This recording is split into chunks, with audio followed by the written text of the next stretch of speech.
It's a showdown between Kyle and Andrea.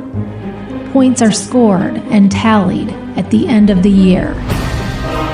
It's 2 truths and a lie. There can only be one winner. This is Kyle Hyman here with Andrea Serrani. We are going to play some 2 truths and a lie. Current score, Andrea 2, Kyle 1. It's a close game. I think I've discovered a way to temper my competitiveness in this. I'm very competitive. Okay. But some people don't know that about me anymore because I just avoid competition. Okay. I just don't find it to be particularly healthy for me.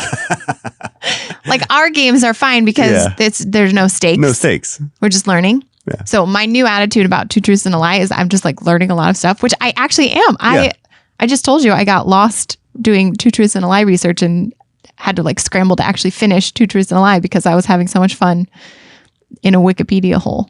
All right. Why don't you go ahead and go first if you got such exciting information? I think I've got some good stuff too. I mean, I don't know if it's exciting, but I thought it was interesting. Here we go. See how well I can do. My theme this week is presidents because boy, has that been in the news. Just can't avoid it. My personal attitude is just to laugh about everything these days. Anyway, I highly recommend it. Laugh or cry. Not sure. So, my 2 truths and a lie. 1, not every president of the United States has been married. 2, over half of the 45 presidents of the United States were elected when they were in their 50s. 3, John F. Kennedy was the only president to regularly attend Catholic Mass. Okay. I had to tie in something Catholic. I do think that they were all married. I don't have proof of that or certainty, but I do think that's true. But I said not every president of the United States has been married. Oh, you said they weren't. So that's how it's formulated. I should have just... So that one seems... Because I was going to say that the last one was a lie, that there's probably another president that went to Mass. I'm not sure who it would have been. But I will go ahead and say that that first one was a lie then. Because it's not. Oh. I formulated it so that it was tricky on purpose because that's the point of the game. There was one president. This was my biggest surprise of the morning. There were 2 surprises this morning, but this was the bigger one to me. James Buchanan never got married, and I had no idea. He seemed to have courted a couple of, or at least one person seriously, but then they broke that off, and she died, and then he never even tried again.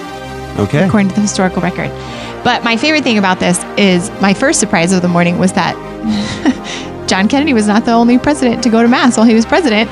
Andrew Jackson apparently also went to Mass. He did not have any particular religious affiliation of his own, but he was extremely democratic. He was like a proto-Bernie, basically. Made everybody mad because he was very, very, very, like, I don't want any hierarchy of any kind. He was famous for that. And he went to Catholic Mass because there was no system of paying for your seat. I don't know if you know this, but in Protestant churches, there was like a long tradition of like, you would basically donate money to the church and then you would like get a name on a pew and you could sit there. And Andrew Jackson liked that Catholics didn't do that. He liked that there was no assigned seating. But definitely a hierarchy. Is that so funny? You got to pick your battles. That's so funny. So anyway, so he would go to Mass periodically while he was president. Well, Kyle 0. I just thought that was so funny and interesting. That is interesting. And also, it was interesting that a lot of presidents were elected while they were in their 50s. I was looking at the list. Yeah, it seems to make sense, but I wouldn't have. But like you would think, also, nobody elected before their 40s and only one in their 70s. Yeah. There's so much interesting stuff online, guys. Here. Sorry. 3 things. First one, Gutenberg. Oh, boy. You may recognize that name. Inventor of the printing press. Yeah. He's Catholic.